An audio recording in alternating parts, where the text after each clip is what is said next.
Uzbekistan! Oh, cannot. My mouth hurt. I cannot smile so much.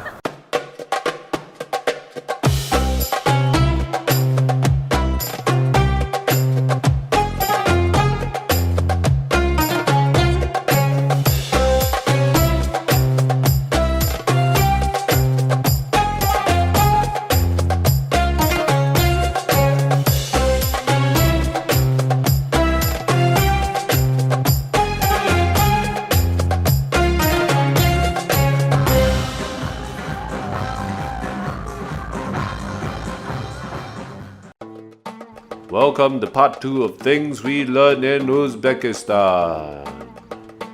In part 1, we had a gloomy tour of Tashkent city and spent several days in the beautiful old city of Khiva. Day 4, Bukhara.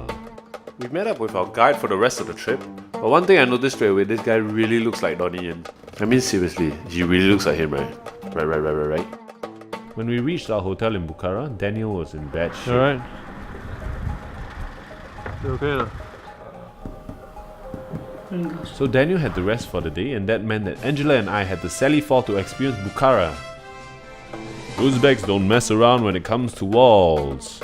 One of the highlights of Bukhara was the Ark of Bukhara, a massive fortress with walls of about 16 to 20 meters high. The rest of the day we spent looking at more mausoleums, museums and madrasas.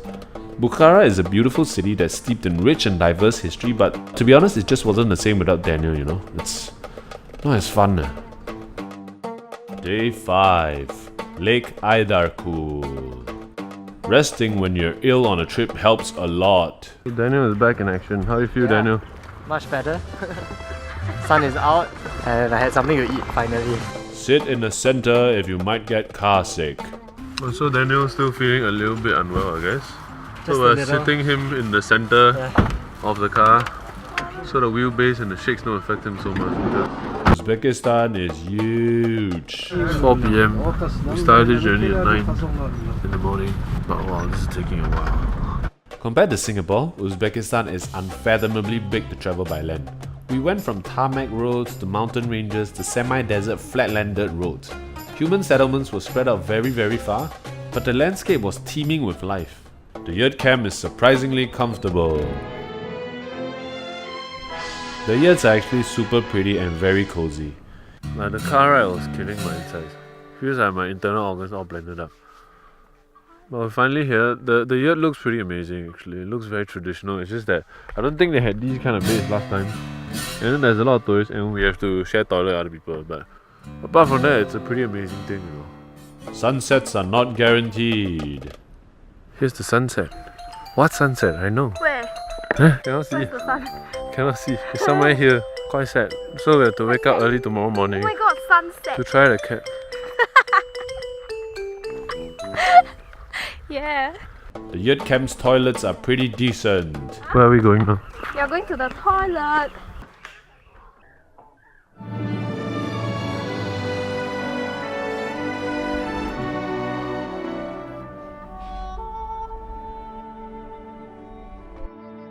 It's actually very nice. So this is the... Very acceptable. Yeah, the toilet is very nice, but no Somebody just had a really loud shit. Lake Aydarkul is just spectacular.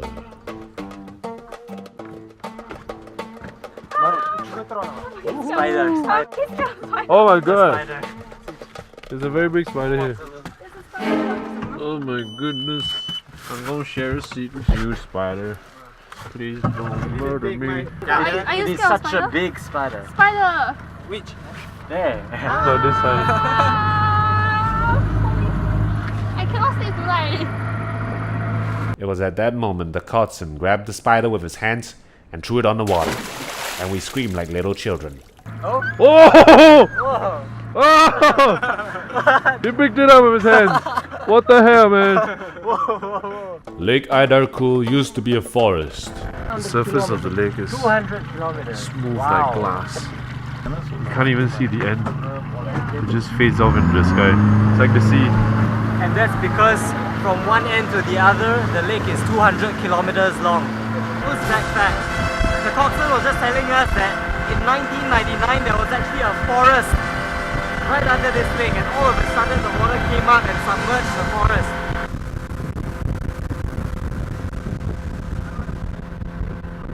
I think it's really amazing. In Singapore, because there's like too many tall buildings, you don't really like see the sky much, but over here it's like literally only the sky and the sea. This is what I envision my retirement to be. What, the guy's job? I mean, by the lake, in the middle of farmland, with a boat that you can use to go out to the lake. So peaceful. It was after this boat ride that I suddenly got quite ill and queasy. Because of that, I had to rest up for the night, leaving Daniel and Angela to film the campfire dance thing. When in doubt, dance what you know. So they laid a campfire on the ground and played music and danced around it. Quite cool actually, you know, especially since I wasn't there because I don't like dancing. And apparently, they also don't like. Oh, go ahead! You repeat after me. Like.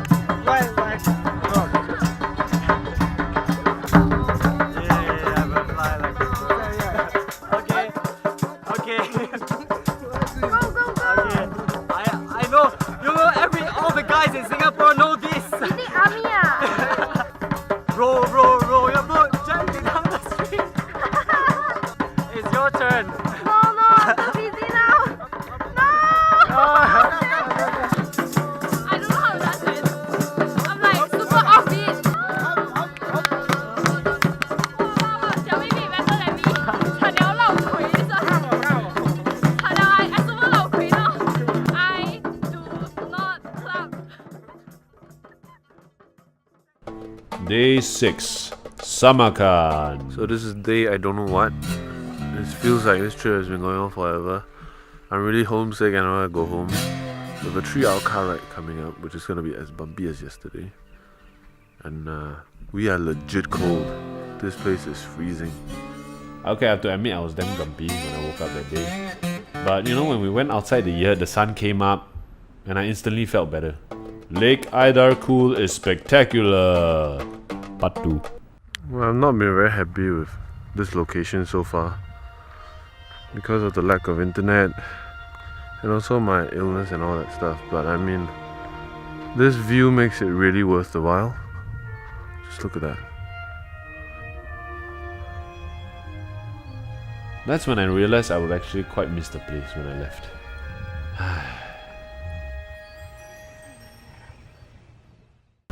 We are going to Samarkand.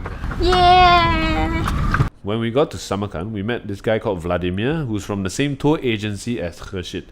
He's a super friendly and warm Uzbek, and he invited us over to his friend's wedding that night.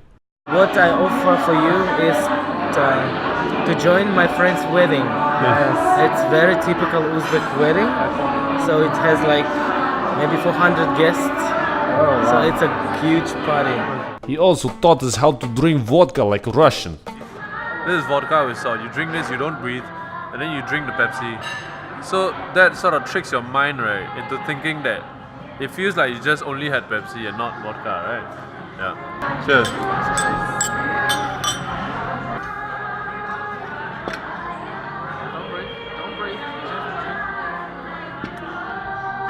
Oh, it works. Yeah, it really works. Yeah. It doesn't burn at all, actually. This is Russian style. Uzbeks know how to party. The Uzbek wedding blew me away. I was expecting something traditional with costumes and rituals and such, but no, not really. It's a huge banquet with lots, and I mean lots of dancing. They eat, they drink, they sing, they dance, and they dance some more. I mean, just look at this guy. He's probably twice my age and he dances like he's half my age. You see his friend even coming down to go, hey, come down bro. The bride was in a western style dress, but she was very quiet and reserved, like she was almost sad. For brides, here we cannot shake hands. This is very traditional Uzbek. She's staying like this. We cannot touch, we cannot kiss for sure. She is sad because she is leaving her parents' house. This is not happy day for her. So after that we got back to the wedding and we were forced to dance. Daniel retained his dignity for the most part and he was quite creative with his dance moves. I tried for a bit and then I got winded really fast. Angela on the other hand,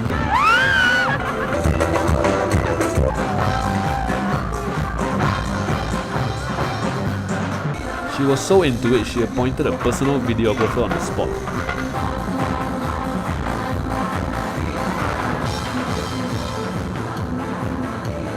Which caused a little crisis later on because the videographer disappeared with her phone. When our host found out, a very nice man leapt into action and pulled Angela to the MC to ask for help.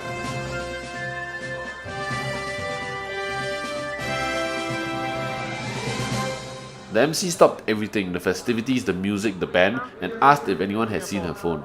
And almost immediately, we found Angela's phone.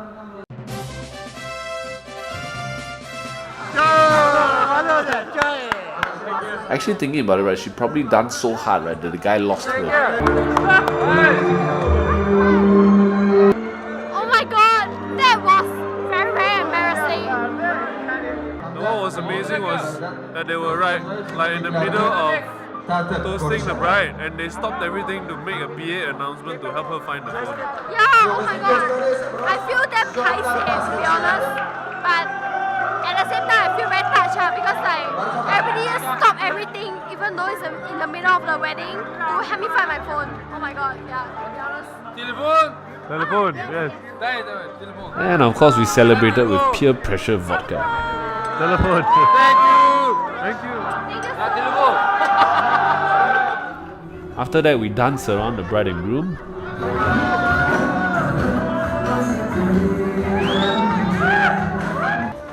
Daniel and I wanted to go back because it was getting late and we were getting tired, but Angela was having none of it.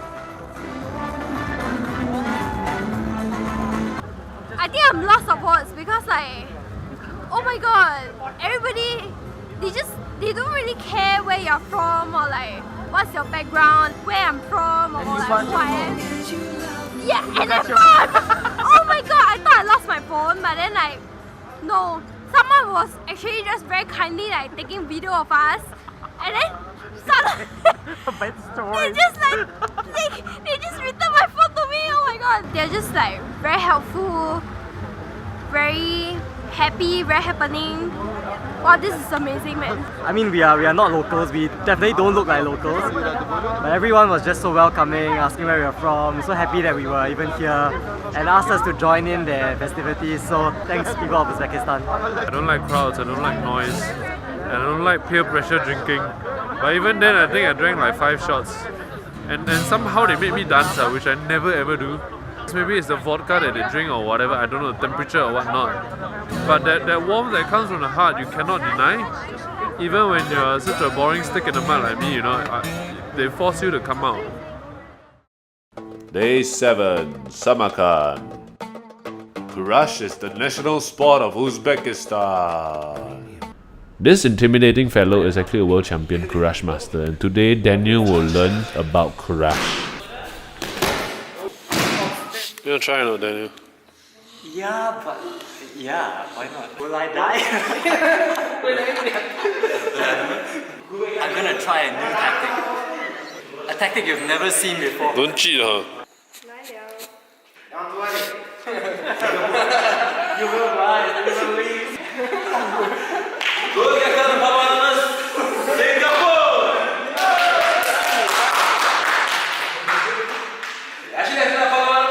Uzbekistan!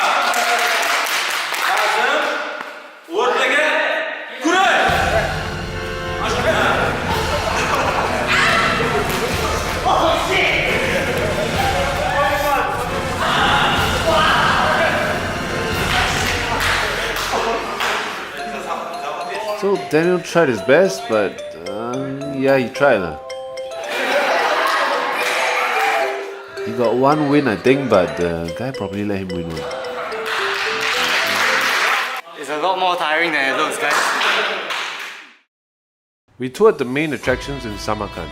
More mosques, mausoleums, madrasas and museums. The big highlight for me was the Shah-e-Zinda Ensemble, a necropolis like Mausoleum Street, with some of the most amazing tile work I've ever seen all in one place. We also went to the local market to stock up on some cheap loot. Uzbek cosplay is fun and educational. Angela is wearing a traditional Uzbek outfit for women. You see the 2 sleeves? It's just decoration because they never use like sleeves. If they stitch it together, it means she's married. The bells, this is the babies. She have a 7. Wow, Angela. You have 7 babies. And it's there together. It's a twins. So 2 twins and 3 separate. Turn please. From that embroidery, you can understand from where she came. Every region we have a different style of embroideries. This is Nurata. The color explains age of woman. The bright colors like green, yellow, it's young ladies until 35. After 45, it's a dark colors. What color is this? Dark color. You're old. You are something until 40. I'm 40. With 7 kids. Can you see? I can't see it. Quality of fabric tell from which part of family she's rich, poor or normal. This is very expensive fabric at that time. It's an old velour, so she's from rich family. And you have to hold here to not show your body. Oh. So in a way, we see less of the woman, but actually we know more about her. Daniel is dressing up as the dervish, a sort of Islamic nomadic ascetic who had taken vows of poverty. The dervish, he didn't have a home, he didn't have a family, so he had to carry with him everything what he need in a way. This is the special box to carry his personal cup with him. This is passport of dervish. It was something like a coin, and there is right name of dervish. That passport open any door of any city, day or night. Was given by rulers. And name of that bag, kashkul. This is the bag for bread or dry fruits, what he can take you in a way. The respect of dervish was a Beard. breed. Oh, their beard is not real? That one is not, but dervishes they have a real Real beard. beard. Yeah. Wait. You must have a hat. Wow. You look like a wizard. Yes. Oh. They protect from animal in a way and helping to walk. You shall not pass! It's pretty heavy. I feel like I'm going for route march. If I go outside walking like this now, people Police will catch you. Police will catch me. Yeah, police will catch you. Why? They will think you I are have crazy. things inside. Traveling to Uzbekistan is educational. So that was our Uzbekistan trip. It was fun, tiring, redeeming, and most importantly for Singaporeans, educational. To prove the educational bit, because Singaporeans very hard out on paper qualifications, need proof, right? We even got a diploma at the end of the trip. Yeah, so we're getting certificates for diploma, right? For completing 8-day trip to Uzbekistan, being a travel advisor for the UNESCO cities of Khiva, Bukhara, Samarkand, and capital Tashkent. Congratulations! Thank you. They know what matters to Singaporeans the most, which is education, right? One more diploma! Oh, I graduated once again. So yeah, if you're an open-minded, adventurous traveler looking for somewhere to go, Uzbekistan is a historically rich and diverse destination that is also safe, cheap, and friendly. And you get a diploma at the end. Okay, this one's not guaranteed. Don't find me if they don't give you.